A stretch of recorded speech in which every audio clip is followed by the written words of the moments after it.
I, 26 male, have been in a relationship with my wife, 26 female, since high school.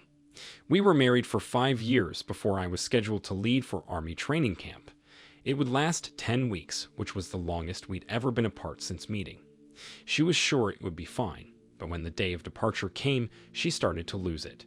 She really didn't want me to go. She'd known it was a goal of mine to join the Army, but she still married me. We each knew and felt that we were meant to stay together, no matter what. At first, she didn't try calling me while I was away. After hours away from my phone, I was feeling homesick and thought I'd probably at least have several texts from her. There was nothing. She knew I would have my phone here and there, so I was surprised. Whenever I got her on the phone, she said she didn't know I could have my cell phone. I knew she was lying. I remembered telling her directly that I would have my phone. Throughout the rest of the time I was gone, there were 3 more nights where I didn't hear from her. The third time it happened, she called me the next morning, and after she heard my voice, she started crying. She apologized and told me she was just emotional from missing me so much. I asked her how she missed me so much if she didn't try to call me. She was hurt and said she just got busy with her friends because apparently one of them was moving away soon. When I came back, it was a glorious reunion. I moved in with her on the base while I worked for the Army. It felt like the hardest part was over. That's when I started noticing her texting a lot. I was annoyed because she'd ignored me some nights while I was away, but now her phone was always in her hand. I knew something was up, even before I noticed how worried she was. I tried to check her phone while she slept one night, but I couldn't see anything without her passcode. The next morning, I was working up the nerve to ask her for her passcode when she told me she scheduled a doctor's appointment. She tried to seem optimistic. I asked her what for, and she told me she was late. Suddenly, I realized she thought she might be pregnant. I was excited and hugged her. She half-heartedly hugged me back, saying that she wasn't feeling the best. I was suddenly worried that she cheated on me, and this wouldn't be my child. I looked into her eyes and seriously asked her if she had anything to tell me. She looked straight into my eyes and told me no, she didn't have anything to say. She continued looking into my eyes when she told me she loved me. Then she looked away when she said she was just nervous to have a child so suddenly. I started waiting on her hand and foot for 2 weeks until the day of her appointment. I went with her as the supportive father of this potential child. She had an ultrasound to confirm what my wife already knew. She was 7 weeks pregnant, but that didn't make sense to me. I calculated the conception date in my head, and it would have been during my absence. I glared at her straight into her eyes. I could see how fearful and worried she was right before she looked away and rushed into the bathroom sick. I got up and left, to the complete disbelief of the technician. I sat in the car, fuming, until my panicked wife caught up to me. We had it out in the car. I told her the conception date made no sense, and I believed she cheated on me one of the nights she didn't contact me. She broke down crying, admitting that what I believed was true. She wanted to continue talking, to try to explain, but I just told her to get out of my car. I repeated myself without giving her the chance to speak. Eventually she got out, sobbing. I sped off.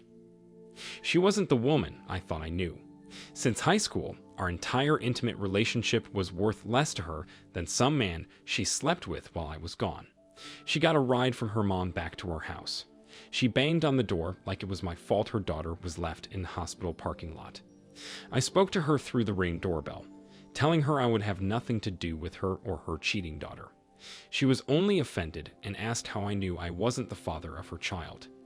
I was losing my patience, but I told her the approximate conception date, which was right in the middle of my training camp dates. She looked at her daughter like she couldn't believe what she was hearing. Under her mother's gaze, my wife broke down crying on my porch. She sat down, giving up. My MIL just said things like she thought she was joking and couldn't believe she would do this. She actually clarified with her, getting her to admit out loud that she slept with another man while her husband was away. My MIL was in such disbelief that she just started walking back to her car. My wife got up to follow her, desperate for a ride somewhere, anywhere. She didn't know what to do. She kept asking her mom to open the door and what she should do. After a few minutes, she let her in and they drove away. Before the divorce was final, we got DNA test results that proved I was not the father.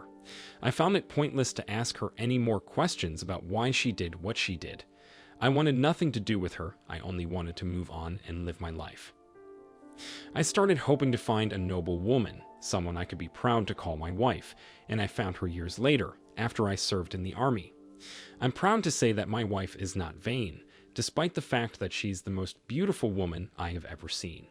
We own a farm together, away from all the nonsense that makes up a majority of the US. She's a traditional woman that doesn't need attention or likes from people outside of our marriage. While we are expecting our first child, my ex-wife is expecting her fourth child, with her newest boyfriend of 5 months. He agreed to let her and her 3 kids move in with him, since he's getting older and wants a family. I don't think they'll last. OP, I am so sorry your high school sweetheart wife committed the ultimate betrayal against you. You did not deserve this. You were serving our country, taking on the responsibility of a brave soldier, only for your wife to ignore you and completely forget about your marriage and commitment to each other. Just long enough for her to get satisfied during your absence. You're right, it doesn't matter who she did this with or why. She proved she was not the loyal, honorable wife that you as a soldier deserved. It is wonderful to hear that you found a woman who proved herself to be worthy of your love, trust, and commitment. I want to believe that wise women can be found and reasoned with somewhere in today's society and make a lifelong wife for one man. Thank you for sharing your story with us. Now let's get into our next story for today. My girlfriend, 24 female, and I, 25 male, were dating for 7 months when she started taking selfies and full-body portraits while we were out together. She didn't ask me to be in them, and when I asked her why she didn't take pictures with me, she said she didn't think I'd take an interest in her obsessive photography. That's what she called it, anyway. She didn't tell me she had certain apps, and I didn't see her on her phone more than the minimum, minus all the picture taking. Even though I brought it up, she still didn't ask me to be in a majority of her pictures. As a matter of fact, she started asking me to take her full-body pose pictures. I refused to take her pictures and decided to tell her I wanted her to stop doing it. Why would she be taking so many pictures, if not for validation and attention? I didn't believe for 1 second that no one saw these pictures, I just didn't know where she was posting them. We sat in a cafe, and first I told her about something funny I saw earlier that day to ease my nerves. I was surprised that she laughed really hard and thought it was hysterical.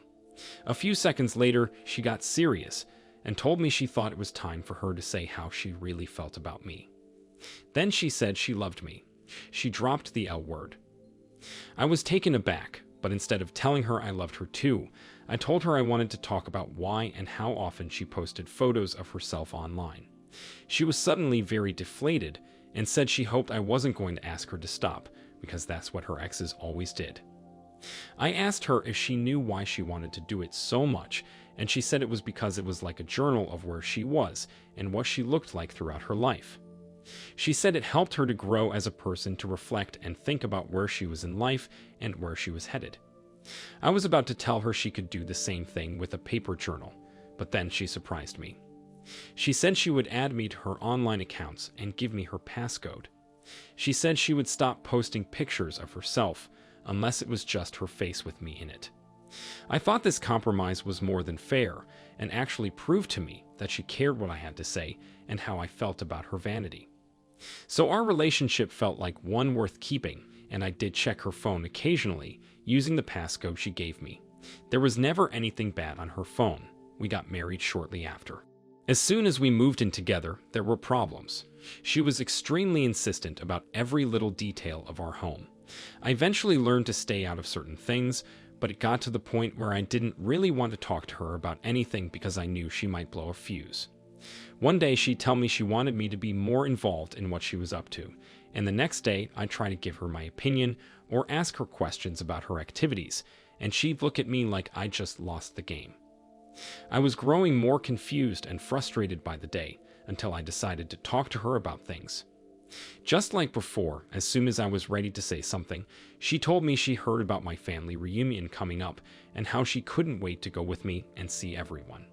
I didn't know how she heard about it before I did, but I thought her eagerness to see my family was a good sign. I thought that maybe she wasn't as annoyed with me as I thought she was. In the days leading up to the reunion, she was on her phone more, but but she also seemed more receptive and attentive to my ideas and what I wanted to share with her. I felt relieved and like I wasn't walking on eggshells anymore. She dressed nicely for the reunion and made her best dish for it. As soon as we walked in, she started scanning the crowd with a big smile. She went into the kitchen with her dish and was warmly greeted by my aunts and grandmother. I breathed a sigh of relief and felt like I still had a wife. I went to the bathroom, and by the time I came back out, she wasn't in the kitchen anymore. She was in the backyard, by the pool. I didn't even know my aunt had an in-ground pool put in, but there was my wife, already wearing her bathing suit, lounging with her legs in the water. My brother was sitting beside her, eating a burger and chatting. I sat beside my wife and greeted them. Suddenly, their conversation died down, and they seemed put off by my presence. My wife got in the pool, leaving us to stare at her. I looked at my brother, and he was watching my wife shamelessly. I punched him in the shoulder, making him jump out of his skin. He apologized and walked off. Once the kids went to bed, the adults in the reunion started drinking. My wife encouraged me to drink more with her, since neither of us had to drive and we didn't have to work the next day. It got to the point where I fell out of my chair and started crawling away from a card game because I could no longer function. When I came to, it was still dark outside, and I was in a guest room bed. My wife's coat, purse, clothes, and shoes were in the room, but she wasn't. My head was throbbing, and I was extremely thirsty. I got a drink in the kitchen and started peeking in bedrooms to look for her. She wasn't anywhere. I finally went out back and looked towards the tree lining. That's when I saw them, my brother courting my wife. I screamed at them and started rushing over. My brother panicked, put away his stuff, and started running while apologizing to me. As I passed my horrified wife, I called her what she was and continued chasing my brother until I tackled him in the yard and got a few hits in. He was begging me to stop, so I did, but I was still fuming. I just asked him why and how he could do this to me. He started bawling and said he was sorry he fell for her. I knew it wasn't just his fault. I looked at her and asked her the same thing, only more devastated. She said she felt like we were drifting apart, and as soon as she said that, I scoffed and yelled. That was the stupidest thing she could have said. I decided they deserved each other. I went inside the house and woke up all of my adult relatives, including my mom and dad, to tell them that my wife belonged to my brother now. She was to be addressed and known as his wife. They'd all started freaking out, at first wondering if it was a terrible hoax. I assured them it wasn't, and stood aside for them to scold the adulterers. My brother and wife stood on the back porch, completely ashamed and blocked off from getting more clothing. I took the car and left. Despite the family's disapproval, my brother and ex-wife actually did get married. I know it's no surprise to us that their traditional marriage didn't last. She cheated on him just a year into their marriage. What did surprise me, though, is that he didn't divorce her. Instead, they started an open marriage and started sleeping with whoever they wanted. Eventually, they were both diagnosed with the same STD. OP, I am so sorry your wife did this to you. Your story is an excellent example of why it's always best to end the relationship as soon as you, as a man, have a bad feeling about the woman's loyalty to you. The same might apply to a woman suspecting her man, but it's not logical to trust the judgment of modern women anymore. They might want to believe their man is being unfair to them, just so they can justify their poor behavior and habit of seeking attention. Your ex was extremely selfish and wishy-washy. She didn't know what she wanted, and she always considered leaving the relationship if crap hit the fan, which just means she didn't get what she wanted. How were you able to please her if, as soon as you tried to, she felt like it wasn't good enough? Nature intended women to remain loyal to one man, submit and listen to her man, while he provided for them and protected her. It's a shame that society drifted so far from this mindset. Thank you all for taking the time to listen to today's stories. If you enjoyed listening, please feel free to like and subscribe if you haven't already. Also, comment below with your thoughts on what happened. If there is a story you would like to share with me about your own situation or someone else's, then please do not hesitate to contact me.